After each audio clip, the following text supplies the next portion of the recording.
வணக்கம், வாங்க சமைக்கலாம். இன்றைக்கி நம்ம ஹெல்த்தியான ரொம்ப ஈஸியாக பண்ணக்கூடிய கம்பு தோசை எப்படி பண்ணுறதுன்னு பார்க்க போகிறோம்.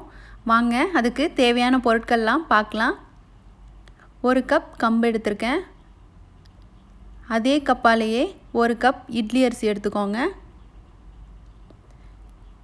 1/4 கப் வெள்ளை உளுந்து, உப்பு தேவையான அளவு. ஒரு 5 மணி நேரத்துக்கு முன்னாடியே நம்ம எடுத்து வச்சுருக்க கம்பு, அரிசி, உளுந்து எல்லாத்தையும் நல்லா அலசிட்டு ஊற வச்சுக்கோங்க. நல்லா ஊறினதுக்கப்புறம் ஒரு மிக்ஸி ஜாரில் தண்ணியெல்லாம் நல்லா வடிகட்டிட்டு நம்ம ஊற வச்ச அரிசி, கம்புவை சேர்த்துக்கோங்க. நம்ம ஊற வச்ச தண்ணியவே இது கூட சேர்த்து அரைச்சிக்கலாம். உப்பு தேவையான அளவு சேர்த்து நல்லா நைஸாக அரைச்சி எடுத்துக்கோங்க. இப்போது நம்ம அரைச்ச மாவை ஒரு பாத்திரத்தில் எடுத்துடலாம்.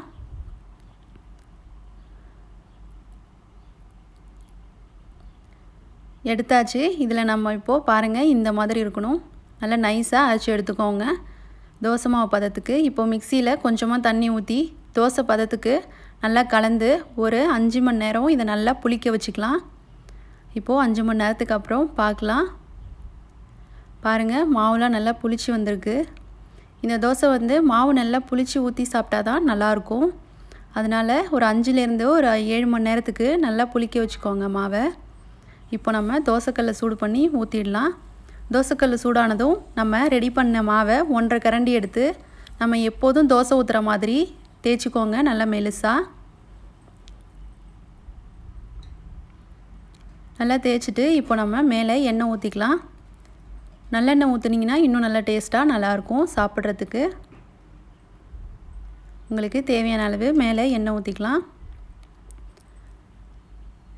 அடுப்பை மீடியம்லேயே வச்சு நல்லா வேக வச்சுக்கோங்க.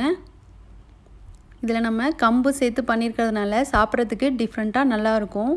நீங்கள் இதை கண்டிப்பாக உங்கள் வீட்டில் செஞ்சு பாருங்கள். குழந்தைங்களுக்கெலாம் கூட தெரியவே தெரியாது இது கம்பு தோசைன்னு சொல்லிட்டு. பார்க்குறதுக்கு நார்மல் தோசை மாதிரியே இருக்கும், ஆனால் டேஸ்ட் டிஃப்ரெண்ட்டாக நல்லாயிருக்கும்.